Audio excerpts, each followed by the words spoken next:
ပရိသတ်များအားလုံးမင်္ဂလာပါခင်ဗျာဒီနေ့မနေ့ကျွန်တော်ရဲ့သချင်းအသစ်ခွဲထော်မလေးဆိုတဲ့သချင်းရဲ့ music video လေးထွက်ပါတယ်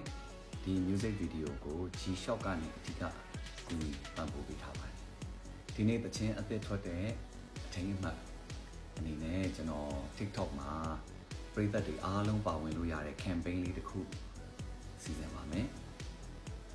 အခုကျွန်တော် campaign ရဲ့စီကံလေးကိုပြောပါမယ်ခင်ဗျာTikTok မှာခွဲထော်မလေးသချင်းကိုအသုံးပြုပြီးတော့ဗီဒီယိုတစ်ပုဒ်ဖန်တီးရပါမယ်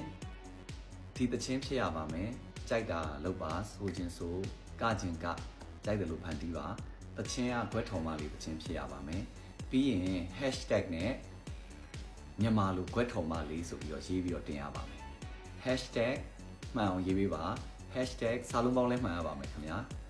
ဂါငယ်ဝါဆွဲကကြီးသက်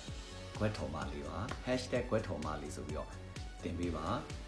ကျွန်တော်မွေးနေ့ April လ10ရက်နေ့မတိုင်ခင် April လ10ရက်နေ့နောက်ဆုံးထားပြီးတော့တင်ပေးပါ view အများဆုံးရတဲ့ content creator 10ယောက်ပရိသတ်10ယောက်ကိုဆိုင် birthday show လက်မှတ် giveaway လုပ်ပေးပါမယ်လက်ဆောင်ပေးပါမယ်10ယောက်တိတိပေးပါမယ်အခုကစပြီးတော့လုပ်လို့ရပါပြီတချင်းက TikTok မှာလည်းရှိတယ်ကြိုက်တဲ့ platform မှာရှာပြီးတော့လုပ်လို့ရပါတယ် TikTok မှာလည်းကျွန်တော်အပိုင်းလေးတွေဖြတ်ပြီးတော့တင်ထားပေးပါမယ်ကြိုက်တဲ့ပုံစံနဲ့ကြိုက်တယ်လို့ရိုက်ပြီးတော့တင်ပေးပါခင်ဗျာကျေးဇူးအများကြီးတင်ပါတယ်ခေါ်ထွက်တဲ့ခွက်တော်မှာလေး